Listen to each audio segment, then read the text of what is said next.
Ho fatto una proposta semplicissima, ho detto se il giorno di Natale c'è qualcuno che si ritrova per motivi diversi che possono essere legati ad appuntamenti mancati, che possono essere legati ad una solitudine personale, che possono essere legati al fatto che i figli sono via in quella mattina, in quel giorno, o ecco, e si ritrovano da soli fisicamente, sono miei ospiti, possono venire a mangiare con me.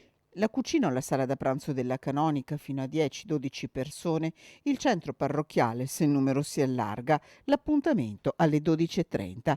Apre le porte di casa sua per il pranzo di Natale Don Alberto Giacomello, parroco della Sacra Famiglia di Padova, che così racconta com'è nata questa idea.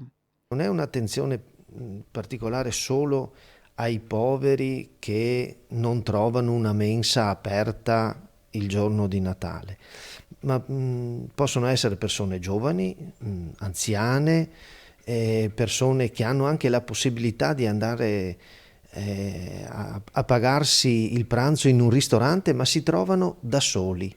Ecco, un modo per fare comunione, per stare insieme, per celebrare il Natale anche così.